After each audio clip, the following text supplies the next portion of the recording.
Hello guys, welcome to YouTube channel learning premises. इस video का topic है the classical theory of interest rate. The classical theory of interest rate, that is how interest rate are determined in the classical theory. अब market में कुछ lenders होते हैं, कुछ borrowers होते हैं। बोरोवर्स को फंड्स की ज़रूरत होती है, इसलिए वो लेंडर के पास जाता है, उनसे फंड्स बोरो करता है और उनको इन रिटर्न इंटरेस्ट अमाउंट पे करता है। On the other hand lender borrower को फंड्स प्रोवाइड करता है और उसके बदले उसको इंटरेस्ट अमाउंट मिलता है। तो इसलिए बोरोवर के लिए इंटरेस्ट अमाउंट क्या होती है? एक कॉस्ट होती है और लेंडर के लिए वही इंटरेस्ट अमाउंट एक रिवॉर्ड होता है। अब हम क्लासिकल थ्योरी में ये अज्यूम करते हैं कि जितनी भी बोरोइंग या लेंडिंग होती है वो एक्चुअली बॉन्ड्स के थ्रू होती है। वो बॉन्ड्स कौन से होते हैं? वो बॉन्ड्स परपेचुअल बॉन्ड्स होते हैं, यानी कि वो बॉन्ड्स जिन पर जो कि रिडीमेबल नहीं होते बट उन पर फॉर एवर टाइम के लिए एक इंटरेस्ट अमाउंट पे करना पड़ता है। सो क्लासिकल थ्योरी में हम अज्यूम कर रहे हैं कि जितनी भी बोरोइंग या लेंडिंग हो रही है वो स्टैंडर्ड परपेचुअल बॉन्ड्स के थ्रू हो रही है और वो बॉन्ड्स साइन कौन कर रहा है? वो एक्चुअली बोरोवर साइन करता है। सो बोरोवर एक कॉन्ट्रैक्ट साइन करता है जिसमें वो प्रॉमिस करता है लेंडर को कि वो फॉर एवर टाइम के लिए इंटरेस्ट अमाउंट पे करेगा। सो इसलिए बोरोवर को हम सेलर ऑफ दी बॉन्ड्स भी बोलते हैं। लेंडर फंड्स के बदले बॉन्ड्स परचेज करता है, इसलिए लेंडर क्या होता है? एक बायर ऑफ दी बॉन्ड भी होता है। तो जो भी एंटिटी फंड्स बोरो करेगी वो एक्चुअली बॉन्ड सेल करती है और जो भी एंटिटीज फंड्स लेंड करेगी वो actually buyer of the bonds भी होती है। सो आई होप यहाँ पर कंफ्यूजन ना हो कि सेलर ऑफ द बॉन्ड कौन होता है और बायर ऑफ द बॉन्ड कौन होता है। तो seller of the bond actually borrower होता है और buyer of the bond actually lender होता है। अब आगे आते हैं इक्विलिब्रियम इंटरेस्ट रेट पे। अब क्लासिकल थ्योरी में इक्विलिब्रियम इंटरेस्ट रेट वो इंटरेस्ट रेट होता है जहां पर borrowing is equal to lending होती है। सो जब बोरोइंग और लेंडिंग दोनों बराबर होंगे उस इंटरेस्ट रेट को हम क्या बोलेंगे? Equilibrium interest rate. अभी हमने देखा कि जितनी भी बोरोइंग या लेंडिंग हो रही है क्लासिकल थ्योरी के अंदर वो बॉन्ड्स के थ्रू हो रही है। सो इसलिए इक्विलिब्रियम इंटरेस्ट रेट क्या होगा? वो इंटरेस्ट रेट जहां पर demand for bonds is equal to supply of bonds होगा। जब डिमांड फॉर बॉन्ड्स और सप्लाई ऑफ बॉन्ड्स दोनों इक्वल होंगे उस इंटरेस्ट रेट को हम क्या कहेंगे? Equilibrium interest rate. सो अभी अब तक हमने पढ़ा कि एक्चुअली बोरोवर होता है वो सेलर ऑफ द बॉन्ड्स होते हैं और lender buyer of the bonds होते हैं। जितनी भी लैंडिंग या बोरोइंग हो रही है वो स्टैंडर्ड परपेचुअल बॉन्ड्स के थ्रू हो रही है और इक्विलिब्रियम इंटरेस्ट रेट वो इंटरेस्ट रेट होगा जहां पर demand for bonds is equal to supply of bonds होंगे। सो अब एक्चुअली बॉन्ड्स का सप्लायर कौन होता है? कौन ऐसी एंटिटीज हैं जिनको फंड्स की जरूरत होती है या फिर कौन ऐसी एंटिटीज है जो कि फंड्स बोरो कर रही होती हैं? So who are the supplier of bonds और बोरोवर ऑफ फंड्स?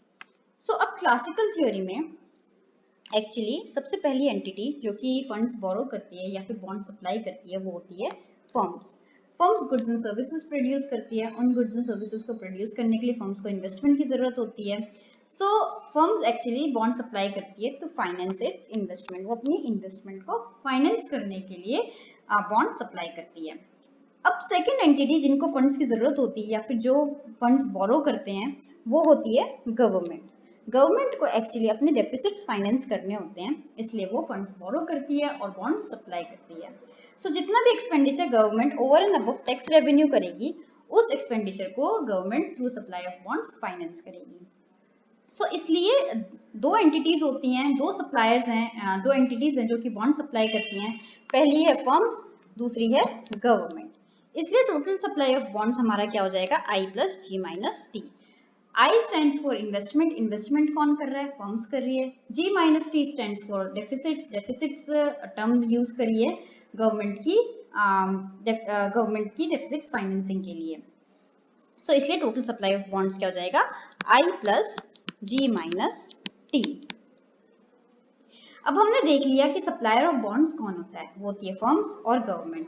अब हम देखते हैं कि इंटरेस्ट रेट अगर इंक्रीज होता है या डिक्रीज होता है तो वो कैसे सप्लाई ऑफ बॉन्ड को इम्पैक्ट करेगा, यानी कि what is the relationship between supply of bonds and interest rate. Interest rate और बॉन्ड्स की सप्लाई के बीच में क्या रिलेशनशिप है? सबसे पहली एंटिटी जो हमने देखी थी जो बॉन्ड सप्लाई करती है वो है फर्म्स। फर्म्स अपनी इन्वेस्टमेंट को फाइनेंस करने के लिए बॉन्ड सप्लाई करती है। अगर इन्वेस्टमेंट इंटरेस्ट रेट की वजह से इम्पैक्ट होता है, अगर इंटरेस्ट रेट के इंक्रीज होने की वजह से इन्वेस्टमेंट पे कोई इम्पैक्ट होता है तो वो ऑटोमेटिकली सप्लाई ऑफ बॉन्ड्स को भी इम्पैक्ट करेगा।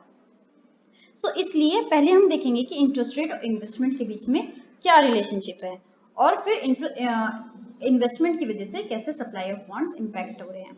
तो सबसे पहली चीज, अगर इंटरेस्ट रेट इंक्रीज होता है तो ऑटोमेटिकली फर्म्स के लिए कॉस्ट ऑफ बोरोइंग भी इंक्रीज होगी। क्यों? क्योंकि फर्म्स एक्चुअली बोरोवर करती हैं फंड्स, और अगर जो बोरोवर होता है उसके लिए इंटरेस्ट एक कॉस्ट होती है, तो अगर इंटरेस्ट इंक्रीज हो रहा है तो उसके लिए कॉस्ट ऑफ बोरोइंग भी इंक्रीज हो जाएगी। सो अगर कॉस्ट ऑफ बोरोइंग इंक्रीज हो रही है तो fewer projects will be profitable. Firms के लिए बहुत कम प्रोजेक्ट्स ऐसे होंगे जो कि प्रॉफिटेबल होंगे। क्यों? क्योंकि कॉस्ट एक्चुअली इंक्रीज हुई है। अगर फ्यूअर प्रोजेक्ट्स फर्म्स के लिए प्रॉफिटेबल होंगे तो इसलिए वो इन्वेस्टमेंट भी कम करेगी, वो कम प्रोजेक्ट्स में इन्वेस्ट करेंगे, जो उसके लिए प्रॉफिट्स देंगे प्रोजेक्ट्स वो उन्हीं में इन्वेस्ट करेगी। सो अगर इंटरेस्ट रेट इंक्रीज होते हैं तो ऑटोमेटिकली इन्वेस्टमेंट क्या हो रहा है? डिक्लाइन हो रहा है। सो इंटरेस्ट रेट और इन्वेस्टमेंट के बीच में क्या है? नेगेटिव रिलेशनशिप है। क्यों? क्योंकि interest rate cost of borrowing increase करता है, जिसकी वजह से प्रॉफिट्स डिक्रीज होते हैं, और प्रॉफिट्स डिक्रीज होने की वजह से प्रॉफिट्स डिक्लाइन, इन्वेस्टमेंट डिक्लाइन हो रही है। सो इंटरेस्ट रेट और इन्वेस्टमेंट के बीच में क्या है? नेगेटिव रिलेशनशिप है। अब फंड्स बोरो इसलिए करती है ताकि वो इन्वेस्ट कर सके। सो अगर इन्वेस्टमेंट ही डिक्लाइन हो रही है तो इसलिए फर्म्स भी ऑटोमेटिकली कम फंड्स डिमांड करेगी। सो इसलिए अगर इन्वेस्टमेंट डिक्रीज हो रहा है तो automatically firms will demand less funds. अगर फंड्स की डिमांड कम कर रही है तो इसलिए सप्लाई ऑफ बॉन्ड्स भी क्या हो जाएगा? डिक्रीज हो जाएंगे। So therefore supply of bonds will decline. So interest rate और supply of bond के बीच में एक indirect relationship आ गया। So अगर interest rate increase हो रहा होता है तो actually supply of bonds क्या होते हैं? Decline होते हैं। So interest rate और supply of bonds के बीच में क्या हो गया? एक negative relationship हो गया। क्यों? क्योंकि interest rate increase होता है तो investment decrease होता है, investment decrease होता है तो supply of bonds भी decline हो रहे हैं। नेक्स्ट एंटिटी जिसको जो बॉन्ड सप्लाई करती है या फिर जो फंड्स डिमांड करती है, फंड्स बोरो करती है, वो है गवर्नमेंट। गवर्नमेंट फंड्स अपने डेफिसिट्स को फाइनेंस करने के लिए बोरो करती है, और क्लासिकल थ्योरी में हम ये एज्यूम कर रहे हैं कि ये एक एक्सोजेनस वेरिएबल है। सो G minus T in total supply of bond is an exogenous variable.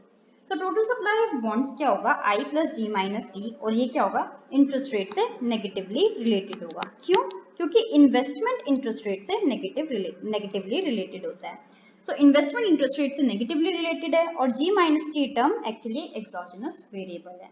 तो इसलिए टोटल सप्लाई ऑफ बॉन्ड्स और इंटरेस्ट रेट के बीच में भी क्या आ गया? एक नेगेटिव रिलेशनशिप आ गया। अब हम देखते हैं कि अगर हम इसी रिलेशनशिप को ग्राफिकली प्लॉट करें तो वो कैसा दिखेगा। सो एक्स एक्सिस पे लेते हैं बॉन्ड्स, वाई एक्सिस पे लेते हैं इंटरेस्ट रेट। सो ये जो हमारा ग्रीन ग्राफ है ये एक्चुअली सप्लाई ऑफ बॉन्ड्स और इंटरेस्ट रेट के नेगेटिव रिलेशनशिप को डिपिक्ट कर रहा है। सो अगर इंटरेस्ट रेट इंक्रीज होता है तो सप्लाई ऑफ बॉन्ड्स क्या हो जाएंगे? डिक्लाइन हो जाएंगे। सो इंटरेस्ट रेट अगर इंक्रीज हो रहा है तो बॉन्ड्स की सप्लाई क्या हो जाएगी? डिक्लाइन हो जाएगी। सो ये हो गया हमारा relationship between supply of bonds and interest rate, जो कि नेगेटिव होता है। क्यों? क्योंकि जो इन्वेस्टमेंट होती है वो इंटरेस्ट रेट से नेगेटिवली रिलेटेड होती है, और G minus T term actually exogenous होती है। अब फर्म्स एंड गवर्नमेंट फंड्स बोरो कर रहे हैं, लेकिन उनको लेंड कौन कर रहा है फंड्स? कौन वो एंटिटीज हैं जो कि फंड्स प्रोवाइड कर रही हैं फर्म्स या गवर्नमेंट को, या फिर कौन सी ऐसी एंटिटीज हैं जो कि बॉन्ड्स बाय कर रही हैं? So who are the demander of bonds? Bonds की डिमांड कौन कर रहा है? सो ये एक्चुअली इंडिविजुअल सेवर्स होते हैं। सो दे सेव और forgo current consumption for future consumption. Actually individual savers अपने इनकम में से कुछ अमाउंट सेव करते हैं, उन सेव्ड अमाउंट्स को एक्चुअली फर्म्स या फिर गवर्नमेंट को लेंड कर रहे होते हैं। वही सेव्ड फंड्स को एक्चुअली फर्म्स या गवर्नमेंट को प्रोवाइड कर रहे होते हैं। But why are they saving? Why do they save?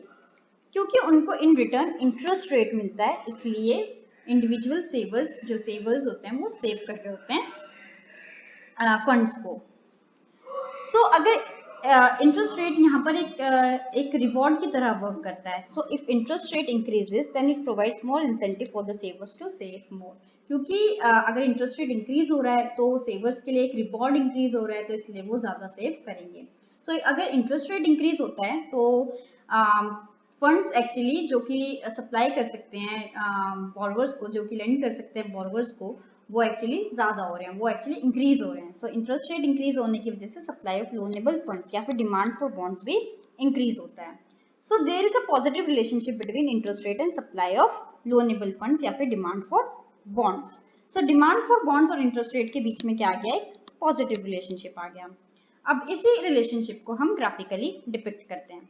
सो अगर हम एक्स एक्सिस पे बॉन्ड्स लें, वाई एक्सिस पे इंटरेस्ट लें, तो ये हमारा upward sloping red graph actually demand for bonds और इंटरेस्ट रेट के बीच में पॉजिटिव रिलेशनशिप डिपिक्ट करता है.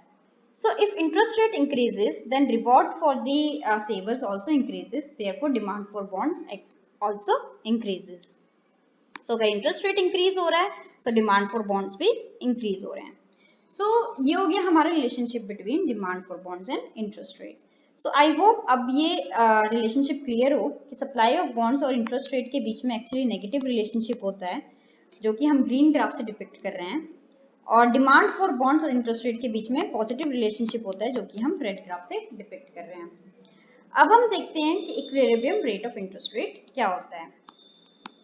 Equilibrium rate of interest classical theory में वो इंटरेस्ट रेट है जिसमें borrowing is equal to lending होती है. जब बोरोइंग और लेंडिंग दोनों इक्वल होंगे, उस इंटरेस्ट रेट को हम क्या बोलेंगे? Equilibrium rate of interest. अब हमने देखा कि क्लासिकल थ्योरी में जितनी भी बोरोइंग या लेंडिंग होती है वो एक्चुअली बॉन्ड्स के थ्रू होती है. सो इक्विलिब्रियम इंटरेस्ट रेट वो इंटरेस्ट रेट होगा जहां पर demand for bonds is equal to supply of bonds होगा. जब डिमांड फॉर बॉन्ड्स और सप्लाई ऑफ बॉन्ड्स दोनों इक्वल होंगे, उस इंटरेस्ट रेट को हम क्या बोलेंगे? Equilibrium interest rate.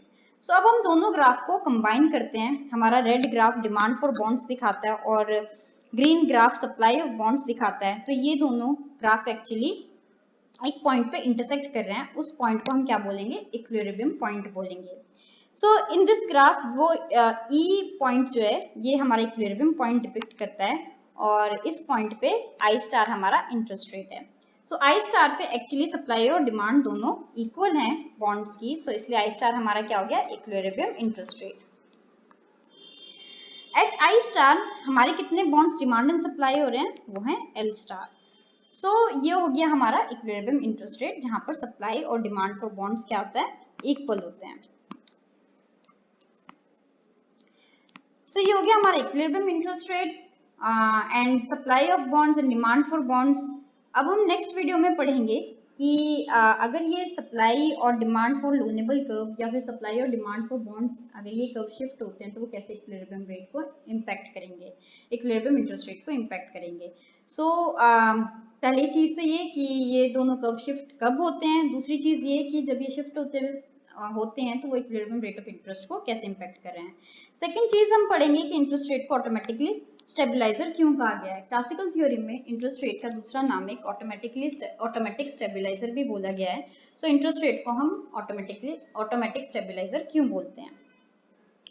Third is crowding out of private investment. क्या होता है क्लासिकल मॉडल में. फोर्थ इज जब गवर्नमेंट स्पेंडिंग इंक्रीज होती है तो एग्रीगेट डिमांड क्लासिकल मॉडल में क्यों इंक्रीज नहीं हो रही होती है, एग्रीगेट डिमांड में कोई चेंज क्यों नहीं आ रहा होता है. तो ये 4 टॉपिक हम अपनी नेक्स्ट वीडियो में पढ़ेंगे. अगर आपको इस कंसेप्ट में कोई डाउट है या आपको कोई क्वेश्चंस पूछने हैं तो please right us on learningpremises@gmail.com और आप कमेंट सेक्शन में भी वीडियो लिख सकते हैं. हमारी वीडियो अच्छी लगी हो तो please like and subscribe. Thank you and have a nice day.